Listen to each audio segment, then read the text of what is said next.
আসসালামু আলাইকুম।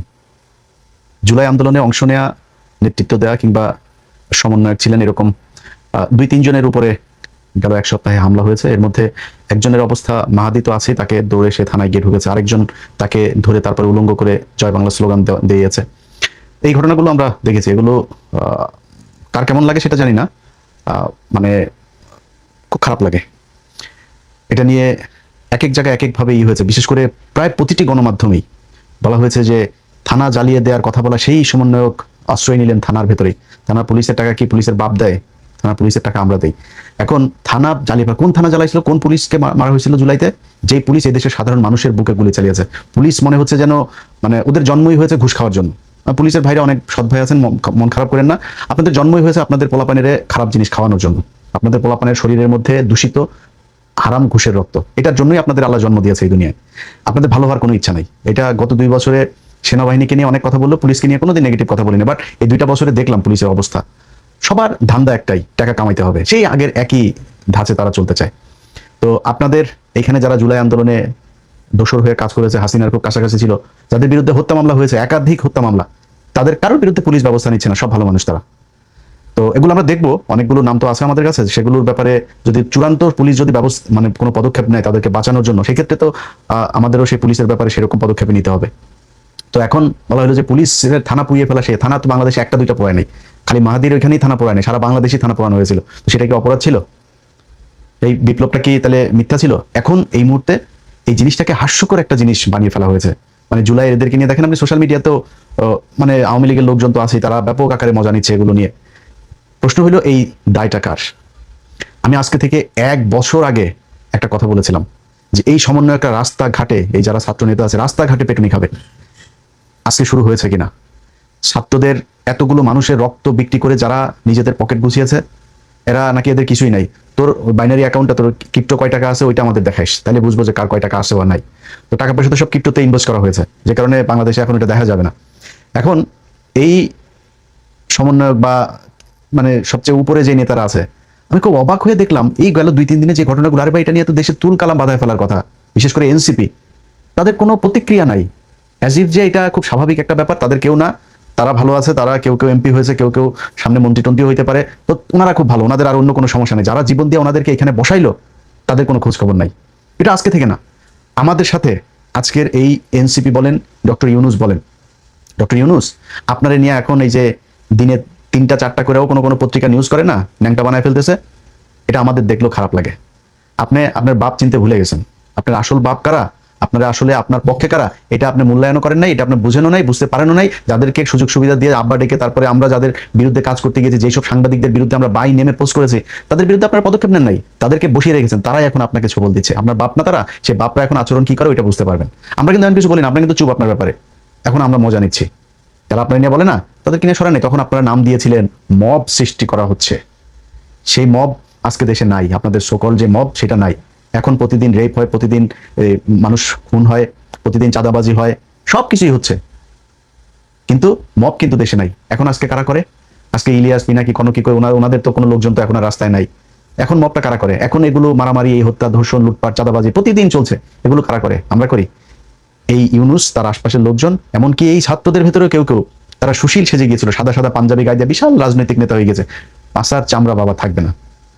তোমরা যেখানে যেখানে কাজ করা দরকার, একটা জায়গার মধ্যে তাদেরকে আমরা কোনো জায়গায় পাই নাই। এই যে বিডিআর এর লোকগুলোর ব্যাপারে কতদিন নাম ধরে আর বললাম না, কতদিন এই কেন্দ্রীয় এই এনসিপির এই পোলাপানগুলোরে বলছি যে ভাই ওইখানে ওদের একটা হবে, একটু যায় অ্যাটেন্ড করেন। আরে ভাই কিছু না হইলেও তো সারা বাংলাদেশে 18,000 বিডিআর, এই বিডিআর এর 18,000 বউ বাচ্চা ছেলে মেয়ে সহ আরো 5 গুণ লোক তোদের সাথে থাকতো না? 18,000 সব ট্রেন লোকজন, এই ট্রেন লোকগুলি তো তোদের একটা বিশাল অ্যাসেট হইতে পারতো। তারা, তাদের জন্য সময় নাই। এইখানে খাইতে যাবে, ওইখানে খাইতে যাবে, ওর কাছ থেকে টাকা আনবো, অমুক বিল্ডিং এর মধ্যে টাকা পাওয়া গেছে ভাগাভাগি করতে হবে, অমুক জায়গায় অমুকের তদবির করতে হবে। ওনাদের এগুলো নিয়ে ভীষণ ব্যস্ত। না একটা আলেম, না একটা বিডিআর, না দেশের কোনো একটা প্রয়োজনে কোনো জায়গায় স্বৈরাচার মুক্ত করা কোনো জায়গায় তারা ছিল না। তারা সুশীল হয়ে গেল অল্প কয়েকদিনে। মব, ইউনুসের দিয়ে নাম দেওয়া হলো মব। আজকে ওই যে ওরা নাম দিয়েছে ডাস্টবিন শফিক। ডাস্টবিন শফিক তুমি কোথায়? তোমার এখন লন্ডনে গেলেও পেদাবে, স্পেনে গেলেও পেদাবে, আমেরিকায় গেলেও পেদাবে। আমরা কিন্তু এগুলো সামাল দিতে দিতে আমরা এখন ট্রেন আপ হয়ে গেছি। আমরা জানি যে আমাদের কেমন একা চলতে হয়। আমাদের আল্লাহর রহমতে আমরা ওইভাবে চলি। তোমাদের রাস্তাঘাটে যেখানে সবার সাথে তোমাদের মানে যাদের রেখে আসছো তারাও তোমারে বাঁচাবে না, আবার যাদেরকে নিয়ে তারাইছো তারাও কিন্তু তোমারে মানে যেখানে পাবে সেখানে মোটামুটি আপ্যায়ন করার জন্য প্রস্তুত আছে। তারা আমাদেরকে বলছিল মব, আমরা কি করতে চাইছিলাম এই বাংলাদেশে? আপনারা 1.5 বছর একটা সরকার পরিচালনা করলেন, যেই জুলাই আপনাদেরকে ক্ষমতায় বসালো ডক্টর ইউনূস, তুমি জীবনে মেম্বারও হইতে পারবে না বাংলাদেশে, নির্বাচন করে আপনি মেম্বার হইতে পারবেন না, আপনারা আমি চ্যালেঞ্জ করলাম। আপনাকে বাংলাদেশের সর্বোচ্চ চেয়ারে বসানো হয়েছিল এই জুলাইয়ের রক্তের বিনিময়ে। সেই জুলাইয়ের আপনি একটা জাদুঘর, আরে ভাই যা পেয়েছেন ওইটা নিয়ে আপনি বসাই দেন, জাদুঘরটা আপনি উদ্বোধন করে আসতে পারেন নাই, সময় নাই আপনার। গ্রামীণ বিশ্ববিদ্যালয়, গ্রামীণ এই গ্রামীণ ওই সব কিছু সময় ছিল, শুধু জুলাইয়ের এই জাদুঘরটা আপনি উদ্বোধন করতে পারেন নাই। জুলাইয়ের সনদ, সনদ নিয়ে ওনাদের এখন কত মাথা ব্যথা, বিএনপি সনদ চায় না, বিএনপি করে না, এনসিপি নির্বাচনের পরে এসে তারপরে সনদের মধ্যে আপনার স্বাক্ষর করে, এই স্বাক্ষর করার সময় নেই, তাদের সময় নেই ভাই। যেখানে আনতে হবে টাকা ওইখান থেকে টাকা আনতে হবে, এখানে যে ধান্দাবাজির কোনো মানে এর কোনো মানে সীমানা নাই, এইভাবে তারা লুটপাট ধান্দাবাজি করেছে। আজকে তাদের লোকজন এইভাবে যায় তারপরে বিভিন্ন জায়গায় মার খায়, তারা মনে করছে যে এইভাবে বোধহয় অন্য মানুষ মার খেলে আমাদের সমস্যা কি, আমরা এমপি টেমপি আছি, আমরা তো সাদা পাঞ্জাবি পরে এখন সুশীল হয়ে গিয়েছি। এইটার সব শেষ পরিণতির জন্য প্রস্তুত থাকেন। কারণ আপনি মনে করেন না যে আজকে তার ওই আপনার মাহাদির উপরে হামলা হয়েছে বলে আপনি নিরাপদ, এটা মনে করার কোনো কারণ নেই। আপনি যতই আওয়ামী লীগের লোকজনের নিয়ে আপনি করেন, আওয়ামী লীগের লোকজনের টাকা পয়সা নিয়ে আপনি চলেন, আওয়ামী লীগের লোকজনের আপন মনে করেন, এই দেশে যদি কোনোদিন আওয়ামী লীগ আসে তাইলে সেদিন আপনার পিঠের চামড়া, পেটের চামড়া, নিচের চামড়াটা আমরা কোনো কিছু থাকবে না, একদম ঝুলাই ফেলবে আওয়ামী লীগ বাংলাদেশে ঢুকে। তো এইটা আপনার মাথায় রাখতে হবে যে আপনার মূল শত্রু কারা, আপনি কাদেরকে ক্ষমতায় বসায় তারপর আপনি নেতা হয়েছেন, কোন আন্দোলনটার কারণে আপনি আজকে নেতা, সেটা আপনার মাথায় রাখা উচিত। আমি বারবার এদের সাথে আমার যতবারই এই বিষয় নিয়ে কথা হয়েছে আমি বারবার বলছি, ভাই আপনাদের রাজনৈতিক দল গঠন করতে হবে কেন? কোনো রাজনৈতিক দলকে না, 5 তারিখের একটা আন্দোলন, আপনি আপনি রাজপুত্র, সারা জীবন বাংলাদেশের রাজপুত্র হয়ে থাকবেন, কোনো জায়গায় কোনো সমস্যা হবে আপনি গিয়ে দাঁড়াবেন, আপনার লোকজন নিয়ে দাঁড়াবেন যে এখানে এটা হইতে পারবে না। মারামারি করার দরকার নেই, কারোর মারার দরকার নেই, আইন হাতে তুলে নেওয়ার দরকার নেই। আপনি যা বলবেন আমি এখানে জনগণের পাশে আছি, আজকে গ্যাসের দাম বাড়াচ্ছে আমি জনগণের পাশে আছি, আমি জনগণের হয়ে এই কথাটা বলবো। ও একটা জায়গায় একটা সাধারণ মানুষকে মারছে, আপনি বলবেন ভাই এই মানুষটাকে মারা যাবে না, এটা অন্যায়, আপনি এইভাবে থাকতে পারতেন সারা জীবন। 5 তারিখে তো আপনার কোনো সংগঠন ছিল না, ওরা বলছিল ভাই সংগঠন না হলে তো আমরা ই করতে পারবো। 5 তারিখে আপনাদের কোথায় সংগঠন ছিল? 5 তারিখে এই দেশের মানুষ আপনাদেরকে নেতৃত্ব দেয় নাই, আপনাদের পেছনে মানুষ এসে জীবন দেয় নাই, আপনাদের কথা এই দেশের সারা দেশের মানুষ উঠে বসে নাই, করছে তো সবকিছু। কিন্তু আপনি এখন রাজনীতি করতে আইসা যা কিছু এই গত মানে জুলাইয়ের আন্দোলনে যেটা অ্যাচিভ করেছিলেন তার পুরোটা হারিয়েছেন। মানে এই শরীফ ওসমান হাদি মারা গিয়েছে না, শরীফ ওসমান হাদি যে মারা গেল, কোন সংগঠন ছিল? রাজনীতি করতে এসেছিল? রাজনীতি করতে আসে নাই তো। রাজনীতি করতে না এসে সে কি করলো? তার ইনকিলাব মঞ্চরে দিয়ে সে নানান কর্মসূচি, নানান বক্তব্য, নানান কিছু দেশের জন্য যা যা করা দরকার সবকিছু সে করেছে। এই দেশের মানুষ যে কথাটা শুনতে চেয়েছে, যেটা করতে চেয়েছে সেটাই চেয়েছে। আওয়ামী লীগ 13 তারিখে করেছে, হাদি এসে সবার আগে এসে বসছে, আপনারা কিন্তু রাজপথে বসার কিন্তু সুযোগ সময় পান নাই, আপনার তো লুটপাট চাঁদাবাজি ধান্দাবাজি এগুলোতে ব্যস্ত। হাদি এসে বসিল, লাঠি নিয়ে, আমার এখনো মনে আছে যে কোথায় স্বৈরাচারের লোকজন শাহবাগে এসে সে এই হুমকি দিয়েছে। তো হাদির কিছু পায় নাই, কিন্তু হাদির টাকাও কামায় নাই, হাদি মন্ত্রীও হয় নাই, উপদেষ্টাও হয় নাই, কিছুই হয় নাই, এমপিও হয় নাই। কিন্তু হাদি যেটা হয়েছে, আপনারা সবগুলো সমন্বয়ক মিলেও যদি এখন মারা যান না, মারামারি মানে পাতলা পায়খানা হয়ে মারেন আর যুদ্ধ করে মারেন, যেমনি মরেন, হাদির সম্মান কিন্তু আপনি পাবেন না আর। আজকে মার খাইলে যেমন হাহা রিয়েক্টেড বন্যায় যেমন ভাসছেন না, আপনি এই মারা গেলে এই একই অবস্থাই হবে। সো আপনাদের জুলাইকে হাস্যকর বানিয়ে ফেলা হয়েছে। আপনারা শাওন আজকে বলে যে জুলাইয়ের এটারে নিয়ে মানে হাস্যরস করে, জুলাইয়ের একটা স্তম্ভের মধ্যে আগুন দিয়েছে সেটারে নিয়ে ই করে, সে মানে এই তার ফেসবুক অ্যাকাউন্টের মধ্যে সে পোস্ট করে ডাইরেক্ট ওপেনে এই দেশে করার সুযোগ পায়। আপনি কথা বলেছেন, আপনার একটা বিষয় নিয়ে কথা বলে দেখেন তো তারপরের দিন পারে কিনা। এখন কিছু কিছু লোকজন সাংবাদিক পরিচয় দিয়ে তারপরে টকশোতে যায় সরাসরি হাসিনার পক্ষে কথা বলছে, আপনাদের মুখে জবান নেই, আপনারা এখন চুচিল। আপনাদের মতো এরকম বালের চুচিল বাংলাদেশে বহুত আছে, সেই চুচিলদের মানুষ হুটকিও মারে না, বুঝেন না? আপনারাও হুটকি মারেও না, মনে করেন যে এই অলরেডি শুরু হয়ে গিয়েছে। এই যেগুলো দেখছেন না, এই ওয়েবটা যখন আরেকটু ঘন হয়ে ভারী হয়ে শক্তিশালী হয়ে আসবে, সেটা আপনার গায়ে লাগবে এবং সেটার জন্য আপনি প্রস্তুত থাকেন। আদিরের নেতা হইতে আপনার মতো এরকম বিশাল বালের এমপি হইতে হয় নাই, নির্বাচনও করতে হয়নি। আদি বাংলাদেশের জাতীয় নেতা, কাজী নজরুল ইসলামের পাশে তার কবর হয়েছে। এই সৌভাগ্য নিয়ে আমি আপনি জন্ম নেই, যেটা হাদিকে আল্লাহ দিয়েছে, হাদির এটার জন্য কোনো কিছু 1 টাকাও চাঁদাবাজি করতে হয়নি। অতএব আজকের এই ঘটনার জন্য আপনি দায়ী, আপনারা দায়ী। এবং আমি যেটা সব শেষ বলতে চাই, যদি নাকি মনে করেন এই পরিস্থিতি থেকে বের হইতে চান এবং এইটা মনে করেন যে আর না ঘটুক, আপনাদের উপরে এই ধরনের কোনো আঘাত না আসুক, এটা যদি মনে করেন, তাহলে একদম গোড়ায় হাত দিতে হবে। এখনো কারা কারা কোন কোন জায়গায় আছে, এখনো আপনারা যদি একটা কথা বলেন, সেই কথাটা এই দেশের সরকার মানতে বাধ্য। আপনাদেরকে বলতে হবে, আপনি নিজে যায় দাঁড়ান, ওই মব টপ মারানি বন্ধ করেন। মব মারানি বন্ধ করে যদি ওইটা যদি মব হয়, 32 নম্বরে করা যদি বাকশালের যদি ঘুরাই দেওয়া যদি মব হয়, আপনার সামনে হরতাল লাগবেন না, ওইটাও কিন্তু মব, ওইটাও মানুষ মবই বলবো, আমরা তখন এটা মব বলবো। সেই মব মারানি বন্ধ করে তারপরে ইতে আসেন, যেখানে যেখানে যারা যারা স্বৈরাচারের দোষর যেগুলো এখনো বড় বড় কথা বলে এগুলোরে থামান। কোথায় কোথায় এই ধরনের ইয়েতে কারা কারা সোশ্যাল মিডিয়াতে এগুলো করে তারপরে এই এই জুলাই স্তম্ভে তার করার পর এটা তো রাষ্ট্রীয় সম্পদ, রাষ্ট্র বানিয়েছে, সেটার আগুন দিয়েছে, এটার জন্য রাষ্ট্রদ্রোহ মামলা হওয়া উচিত শাওনের বিরুদ্ধে, সেটাকে সমর্থন দিয়েছে, সো মামলা হওয়া উচিত।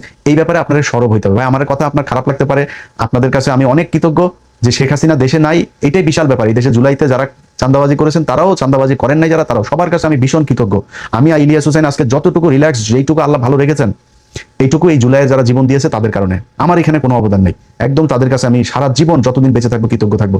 কিন্তু আপনারা জুলাইকে বিক্রি করে যেই ভয়ানক একটা পরিস্থিতির দিকে দেশকে নিয়ে যাচ্ছেন, এইটার শেষ পরিণতি ভয়ঙ্কর। সেটার জন্য আপনাদের বিরুদ্ধে কিছু কথাবার্তা বলি, এটা ব্যক্তিগতভাবে না নিয়ে এটার একটু বোঝার চেষ্টা করেন।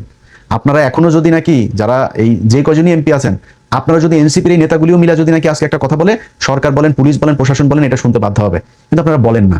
এই যে মাহাদির উপর হামলা হইলো, এই যে আরেকজনের জয় বাংলা বলাইলো, এটার উপরে এটা নিয়ে কিছু বলেছেন আপনারা? নেত্রকোনায় আপনাদের ভাঙা হইলো, এটা নিয়ে কিছু বলেছেন? আপনাদের কোনো প্রতিক্রিয়াই নাই। সো এখান থেকে বাইরে হতে হবে, সব শেষ। এতক্ষণ যা যা বললাম এটা বলার পরে আওয়ামী লীগের লোকজন আছে না, ওরা তো এই কদিন ধরে ধরেন মজা নিচ্ছে এইসব ঘটনাগুলো নিয়ে। এতক্ষণ যা বললাম এটাতেও কিন্তু আওয়ামী লীগের মজা লেগেছে।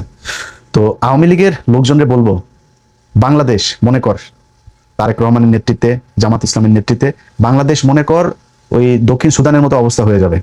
মনে কর যদি এরকমও হয়ে যায়, তারপরেও কোনোদিন বাংলাদেশের মানুষ তোদেরকে মানুষ মনে করবে না। তোরা মানুষ না, তোরা তোদের যেসব চিন্তা ভাবনা, তোদের বিবেক বোধ, এটা কোনো সাধারণ মানুষের হিউম্যান সাইকোলজির কোনো শাখার পোশাখার মধ্যে তোদের এটা নাই। তোদের জন্মটাই হয়েছে হইল গিয়া একটা খারাপ জিনিস দিয়া। হ্যাঁ, এই যে খারাপ করে আর বললাম না। এই জন্মে যারা হয়েছে, আওয়ামী লীগের অনেক মানুষজন আছে, আমারও খুব ক্লোজ পরিচিত লোকজন আওয়ামী লীগ 2-4 জন আছে, তাদের সাথে সরাসরি কথা বলি, আপনি ভাই আওয়ামী লীগটা আপনি করেন কেমন, আমার এটা বলেন। এরকম আওয়ামী লীগ নাও ভাই, আমি আওয়ামী লীগ করলো এরকম না, আরে বেটা এরকম এরকম না। আওয়ামী লীগ এটা যে মানে বিশ্বাস মনে মনে একটু এটা যে সমর্থন করে, ওর বুঝতে হবে ওর মস্তিষ্কে সমস্যা আছে। খারাপ মানুষ না হইলে ওর মস্তিষ্কে বুঝতে সমস্যা আছে।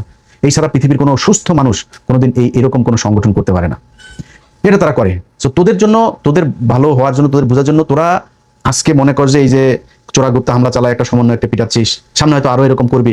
তোরা যাই করিস, তোদের বুঝতে হবে, তোদের যদি নাকি হাতে পায়ে ধইরা জোর করে যদি তারেক রহমান বাংলাদেশে আনে, আইনা যদি তারপর ক্ষমতায় বসায় বা রাজনীতি করার সুযোগ দিয়ে, তাহলে পারবি। এই ছাড়া তোদের কোনো ক্ষমতা নাই।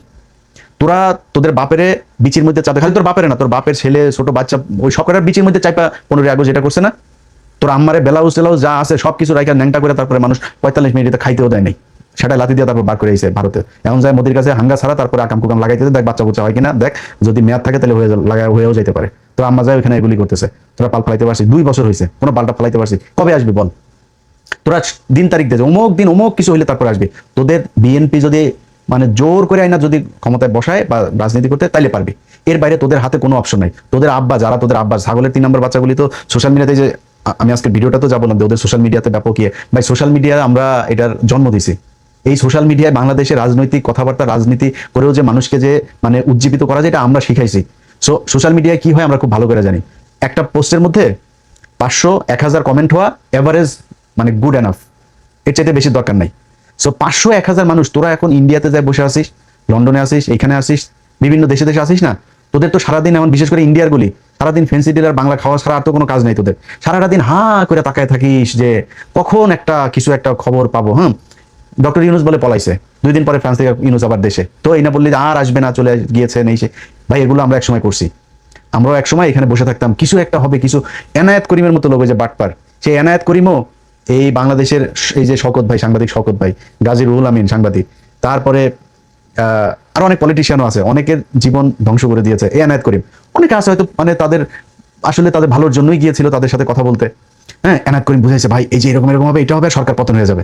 তো তার কথাবার্তা আমার প্রথম দিনই ভালো লাগে নাই, আমি বারবার বলছি। এই যে উলফাত ভাইরে জিজ্ঞেস করেন, আমি ভাই বলছেন ভাই এটা 2 নম্বর লোক, কিন্তু সে করতো কি, রয় টাকা পয়সা নিয়ে ওই থাইল্যান্ডে মিটিং করাইতো, আমেরিকায় আনতো মিটিং করতে, তারপর কাঠমান্ডুতে যাইতো, সিঙ্গাপুরে যাইতো, ভিআইপি 5 স্টার হোটেলে নিয়ে যাইতো, বিজনেস ক্লাসে টিকিট করাইতো, এগুলো করে নিয়ে যেত। ওই হয়েছে এই যে রেজা কিবরিয়া ভাই, ইলিয়াস শুনেন, কোথায় দাঁড়াবেন আপনি, আপনি ক্যান্ডিডেট কতজন দিবেন আপনি করেন, কিন্তু ভাই কি কোন এগুলি। এনায়েত করিমের মতো লোকও কিন্তু এইভাবে বাংলাদেশের বহু ডাকসেটে রাজনীতিবিদদেরকে কিন্তু করছে। এই যে আজকের স্পিকার মেজর হাফিজ ভাইটা, এদেরকেও অনেকটা বায়াস করে ফেলছিল। হ্যাঁ, অতএব আমরা এগুলো পার করে আসছি গেল 15 বছর। তোমরা তো মাত্র শুরু করলে, আমাদের কাছে তোমরা দুগ্ধ শিশু, তোমরা এখন এগুলো কিছুই বুঝো নাই, বহুত সময় আছে। তোমার আম্মার সাথে যায় আওয়ামী লীগের সব নেতারা এখন কথাও বলে না, কারণ তোমার আম্মার কেবলা আবার আরেক 2টা হয়েছে, রেহানা আপা এক কেবলা, তোমার ওই যে এই 5,500 বিজ্ঞানী আবার আরেক কেবলা, ওইদিকে পুতুলও আবার আরেক কেবলা হইতে চায়, বাট ওইটা একটু ঠান্ডা আছে। এদিকে এই 3 কেবলা কিন্তু এখন কামড়া কামড়ি চলছে। তোমাদের বড় বড় নেতা যারা আছে ওদেরকে জিজ্ঞেস করে, তোমাদের এখন কেবলাই ঠিক করতে পারো না যে কোন দিকে। কেউ কেউ চিন্তা আছে না হাসিনা থাকা অবস্থায় তো আর হবে না, এখন রেহানা চাই, কিন্তু হাসিনা মারা গেলে এখন রেহানার দিকে যাবে, ওইদিকে রেহানার ছেলেটা আবার ব্যাপক আকারে উত্তেজিত হয়ে আছে, কোনোভাবেই জয়ের দিকে যাইতে দেওয়া যাবে না। ওই যে ববি নাকি যেন নাম, এই নিয়েই চলছে অনেক কিছু। সো তোমরা আগে ওইদিকে ঠিক করো, হ্যাঁ ঠিক করে এরপর বাংলাদেশে তোমাদের যদি এখন নির্বাচনে আসতেও দেওয়া হয়, নির্বাচনে আসলে কি করবা? বিএনপি তোমাদেরকে যতই তুলু করুক, ক্ষমতার প্রশ্নে বাংলাদেশে তোমরা রাজনীতি কি করে আমরা জানি না, আপন ভাইরেও তুমি জায়গা দিবে না কেউ। ভাই এসে যদি কালকে বলে যে আমি নির্বাচন করবো, তাহলে বড় ভাই ওরা খাইয়ে দেওয়ার চেষ্টা করবে। সো তোমরা বাংলাদেশে আসবা, ক্ষমতায় যাইতে চাবা, আর বিএনপি তোমাদেরকে বসায় রাখবে, পাশার চামড়া ঠিক থাকবে না। অতএব